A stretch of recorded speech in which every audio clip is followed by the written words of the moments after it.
Dame Helen Mirren, the indomitable British actress whose performances have spanned stage, screen and television with unparalleled depth and charisma, is poised to add yet another glittering accolade to her already overflowing trove of honors.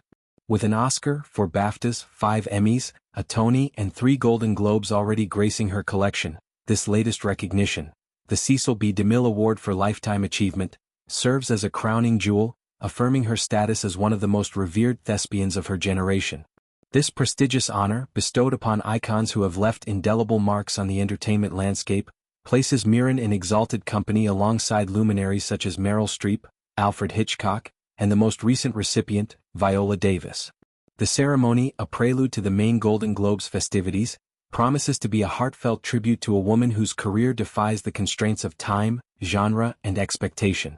The Cecil B. DeMille Award isn't merely a trophy, it's a narrative arc, encapsulating decades of transformative work that has redefined roles for women in film and beyond. Mirren's journey began humbly yet auspiciously at the tender age of 18, when she first stepped into the spotlight as a performer with the National Youth Theatre. This formative ensemble, a breeding ground for Britain's theatrical elite, honed her raw talent, instilling a discipline and passion that would propel her through 6 remarkable decades. Her cinematic debut arrived soon after, in the provocative 1967 film Herostratus, where she tackled themes of alienation and rebellion with an intensity that foreshadowed her future prowess. From those early stirrings, Mirren evolved into a chameleon, slipping effortlessly between historical dramas, contemporary thrillers and intimate character studies, each role enriched by her innate ability to infuse authenticity and vulnerability. Central to Mirren's legacy is her triumphant portrayal of Queen Elizabeth II in the 2006 film The Queen, a performance that not only clinched her the Academy Award for Best Actress but also revolutionized perceptions of royal biopics. Directed by Stephen Frears, the film dissected the monarch's stoic facade during the Diana tragedy, allowing Mirren to peel back layers of duty, grief, and humanity. Her preparation was meticulous, immersing in archival footage, consulting historians, and embodying the Queen's clipped diction and poised gait. The result was mesmerizing, a Queen not as distant icon but as a woman wrestling with legacy's weight.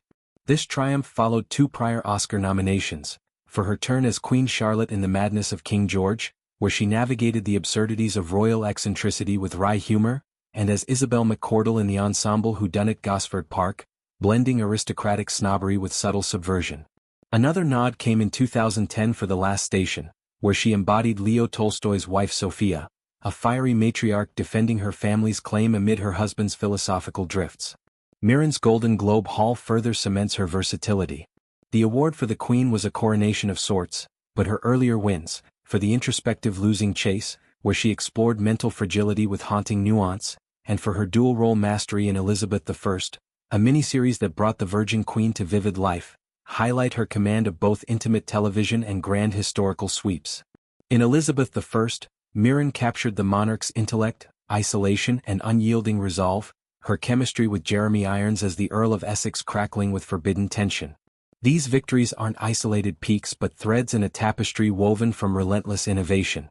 Mirren has never shied from complexity, whether voicing the imperious deep thought in Douglas Adams' Hitchhiker's Guide to the Galaxy or commanding the screen as the no-nonsense DCI Jane Tennyson in the long-running Prime Suspect series, a role that shattered stereotypes of female detectives and earned her 4 Emmys. Turning 80 hasn't dimmed Mirren's fire. If anything, it has amplified her reflections on aging, a topic she approaches with the same candor that defines her craft. While she embraces the milestone without regret, my mum said something very wise to me many years ago: never be afraid of getting older. An amazing thing happens. When you're 18, the thought of being 35 is horrific. And you get to 35 and it's actually a lot better than being 18. And when you're 35, the thought of being 55. Then you hit 55 and you realize there are great things about being 55. Your life has moved on, you lose certain stuff but you gain other stuff. That's certainly the case for me. She bristles at the patronizing undertones that often accompany it. The hardest part is the condescension. It really annoys me, she confesses, recounting a simple walk hand-in-hand with her husband, Taylor Hackford, also 80, the acclaimed director behind films like Ray. If my husband and I are holding hands, someone might say, "Oh, look. How sweet." It's like, excuse my language, K off. There's something very condescending about some people's attitudes and I think they are being kind and generous.